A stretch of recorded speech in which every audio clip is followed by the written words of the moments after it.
Whistling in the dark, Ruskin Bond. The moon was almost at the full. Bright moonlight flooded the road.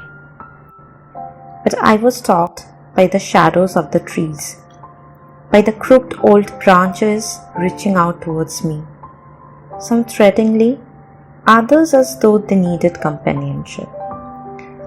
Once I dreamt that the trees could walk, that on moonlit nights like this, they would uproot themselves for a while, visit each other, talk about old times, for they had seen many main happenings, especially the older ones.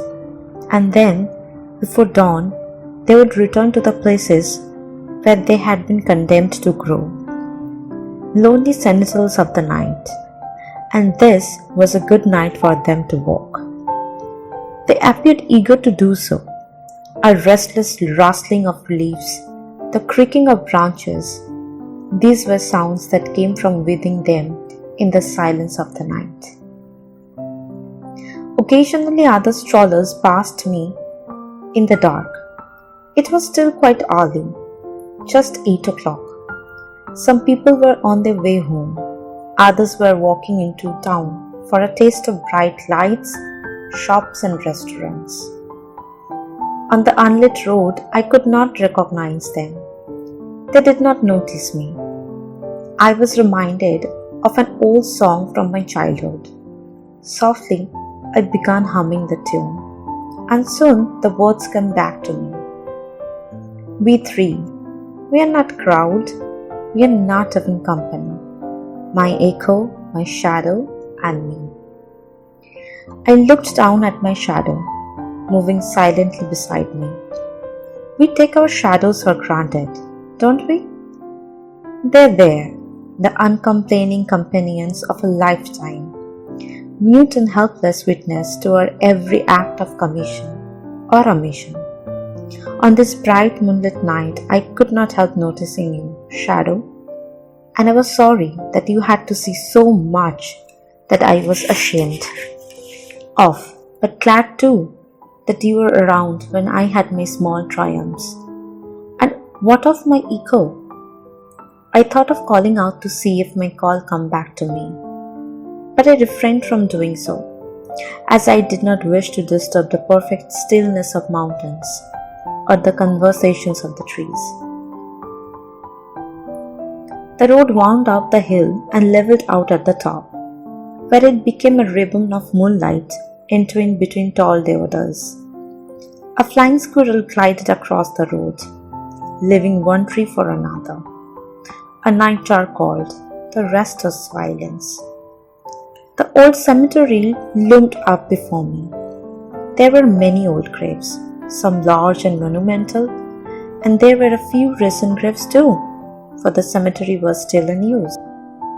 I could see flowers scattered on one of them, a few dahlias and scarlet salvia. Further on, near the boundary wall, part of the cemetery's retaining wall had collapsed in the heavy monsoon rains. Some of the tombstones had come down with the wall. One grave lay exposed. A rotting coffin and a few scattered bones were the only relics of someone who had lived and loved like you and me. Part of the tombstone lay beside the road, but the lettering had worn away. I'm not normally a morbid person, but something made me stoop and pick up a smooth round shard of bone, probably a part of a skull. When my hand closed over it, the bone crumbled into fragments. I let them fall into the grass, dust to dust. And from somewhere, not too far away, came the sound of someone whistling. At first I thought it was another late evening stroller, whistling to himself much as I had been humming my old song. But the whistler approached quite rapidly. The whistling was loud and cheerful. A boy on a bicycle sped past. I had only a glimpse of him before his cycle went weaving through the shadows on the road. But he was back again in a few minutes, and this time he stopped a few feet away from me and gave me a quizzical half smile. a slim, dusky boy of 14 or 15. He wore a school blazer and a yellow scarf. His eyes were pools of liquid moonlight. "You don't have a bell on your bicycle," I said. He said nothing, just smiled at me with his head a little to one side. I put out my hand and thought he was going to take it. But then, quite suddenly, he was off again, whistling cheerful rather tunelessly. A whistling schoolboy. A bit late for him to be out, but he seemed an independent sort. The whistling grew fainter, then faded away altogether. A deep, sound-denying silence fell upon the forest. My shadow and I walked home. Next morning, I woke to a different kind of whistling, the song of thrush outside my window. It was a wonderful day, the sunshine warm and sensuous, and I longed to be out in the open. But there was work to be done, proofs to be corrected, letters to be written, and it was several days before I could walk to the top of the hill, to that lonely, tranquil resting place under the deodars. It seemed to me ironic that those who had the best view of the glistening snow-capped peaks were all buried several feet underground. Some repair work was going on. The retaining wall of the cemetery was being shored up. But the overseer told me that there was no money to restore the damaged grave. With the help of the chowkidar, I returned the scattered bones to a little hollow under the collapsed masonry. And I left some money with him so that he could have the open grave bricked up. The name on the gravestone had worn away, but I could make out the date. 20 November 1950, some 50 years ago. Not too long ago as gravestones go. I found the burial register in the church vestry and turned back the yellowing pages to 1950, when I was just a schoolboy myself. I found the name there, Michael Datta, aged 15, and the cause of death, road accident. Well, I could only make guesses, and to turn conjecture into certainty, I would have to find an old resident who might remember the boy or the accident. There was old Miss Marley at my door, a retired teacher from Woodstock. She had a wonderful memory and had lived in the hill station for more than half a century. White-haired and smooth-cheeked, her bright blue eyes full of curiosity, he gazed benignly at me through her old-fashioned pince-nez. Michael was a charming boy, full of exuberance, always ready to oblige.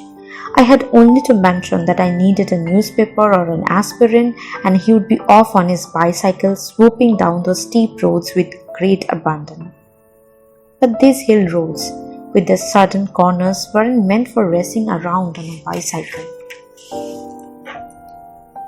They were widening our road for motor traffic, and a truck was coming uphill, uploaded with rubble, when Michael came round a bend and smashed headlong into it.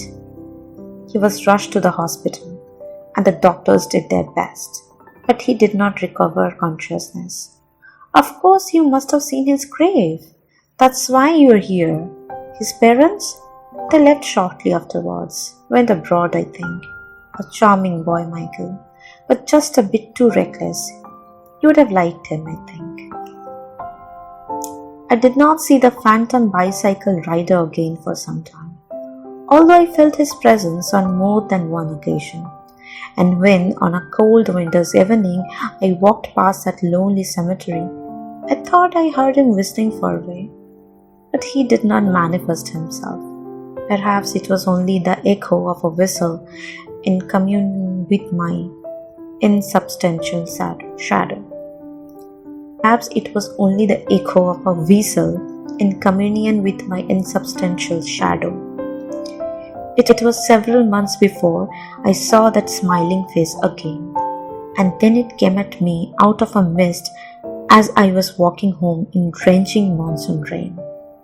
I had been to a dinner party at the old community center, and I was returning home alone, a very narrow, precipitous path known as the Eyebrow. A storm had been threatening all evening. A heavy mist had settled on the hillside. It was so thick that the light from my torch simply bounced off it. The sky blossomed with sheet lightning and thunder rolled over the mountains. The rain became heavier. I moved forward slowly, carefully, hugging the hillside. There was a gulp of thunder, and then I saw him emerge from the mist and stand in my way. The same slim, dark youth who had materialized near the cemetery. He did not smile. Instead, he put up his hand and waved me back. I hesitated, stood still. The mist lifted a little, and I saw that the path had disappeared. There was a gaping emptiness a few feet in front of me, and then a drop of over 100 feet to the rocks below. As I stepped back, clinging to the thorn bush for support, the boy vanished.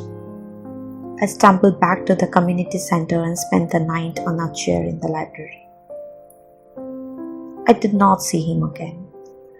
But weeks later, when I was down with a severe bout of flu, I heard him from my sick bed, whistling beneath my window. Was he calling me to join him? I wondered. Or was he just trying to reassure me that all was well? I got out of my bed and looked out, but I saw no one. From time to time I heard his whistling. But as I got better, it grew fainter until it ceased altogether.